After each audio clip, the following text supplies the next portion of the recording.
Hi, my name is Jessica Cordray, and I have a story for you. I'm 32 years old, an artist, pretty disabled, probably won't ever get better. Um, Currently live in Florida. I don't know what else you need, but I have a story for you. The internet changed a lot, and some of it was bad. When I was a kid, we didn't have internet. We didn't have any way to connect outside our insular group. So if you were stuck out, you got crushed down. That was it. If you didn't fit in, that's perfectly good. Well, the level of squished down were that it became pretty common if you had any kind of unusual illness or you were a minority, you would get harassed until you left the building. You would transfer out. That was it. Certain names got certain attention. It was very close-minded, very hateful. Kids got away with so much if they had the right name. And we didn't have internet. I know that bad people can get on the internet, but good people can too, because we have the whole world. I have two separate stories for you, one of which when internet actually started up, and one of which was just personal for me. We didn't have internet, so I spent a lot of time in the library. And my first real friend was not a kid my own age. It was a college student from a local art college who took me, 12-year-old, mistreated, didn't think I had any value in the world, me, and she told me I had potential, and she did everything to make sure I could use that potential.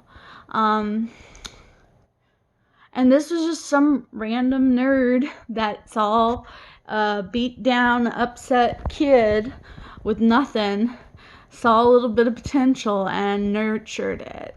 I've always wanted to pay that forward, and so I have, and the internet's let me do that, and I love it, because even though I sometimes can't get out of bed, I can still teach people art, I can redline, I can give advice, I can be that big sister from the Big Brother Big Sister program that used to be so big. The other story is not quite so nice because, yes, this was just when internet started. One of my classmates got involved with an internet predator, and they did find her, having been stuck with this guy in his basement for months. So the concern's there, and I understand that 100%. In fact, I go out of my way to warn my young online friends, do not give out your information.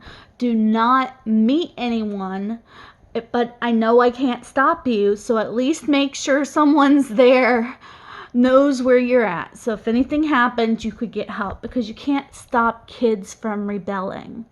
It's just not going to happen. To do that, to repress that, you're just making a pressure gauge that's eventually going to destroy the child. And I think you know that. I think you were there once. I think we've all been there once. So I'm going to cut you some slack there.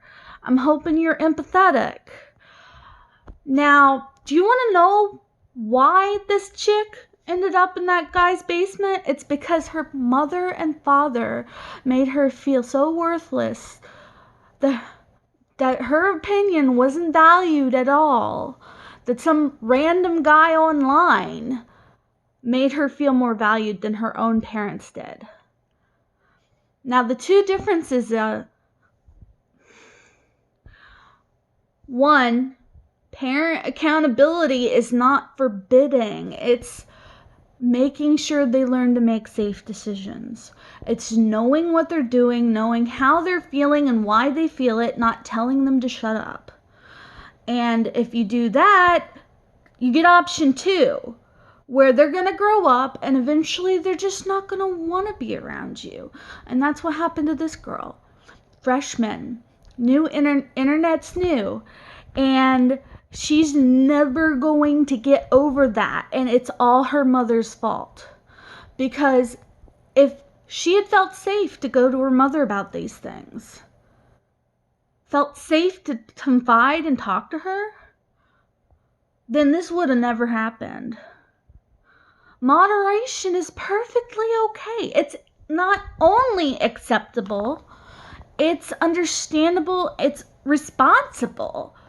But to moderate, you have to understand what you're moderating. You don't cut it off at the pass. She really thinks highly of you, so I'm going to give you the benefit of the doubt. Are you good parents or are you bad parents? I want to believe you're good parents. I'm willing to prove my safety and discuss to you, because I could have ended up exactly like my friend that got kidnapped. Well, acquaintance. A school friend that probably nodded at me in the hall. 2 bullied people in the world. If you want to protect her, you have to understand every bit, not just the bit you want to understand. Otherwise, you're just going to be condescending to her, and you're going to lose things in translation. Explain to her, why? Why are you afraid? Not just why are you afraid, but explain the history. And listen to her history, because society's evolving. We're now at the place that the majority of social contact is, yes, online, on your phone. You can't say they're being antisocial. They're social all day. They have a blessing none of us got to grow up with. And that's being able to immediately connect with someone that's like them, that has the same battles, the same likes and dislikes, reads the same books no matter how unpopular it is. And they teach each other skills, and you can Google how to learn how to adult even, which baby boomers pretty much left us all to drown, because most of what I learned from Google. But to deny her that right, do you even know what you're denying? Do you understand the long-term psychological damage that isolating a child from her peers, from society norms, will cause? Because you're either a good parent or you're a bad parent, and I really, really hope you're a good parent. And I'm willing to discuss all this in person, but give her a chance. Don't take it away without giving it to her. Talk to her. Listen to her.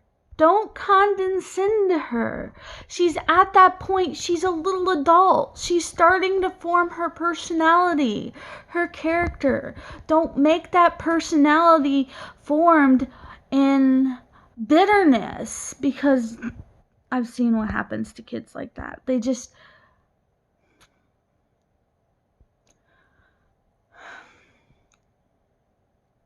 I don't know if this will help. God knows I've had my fair share of abusive parents, and I really hope you're not like that.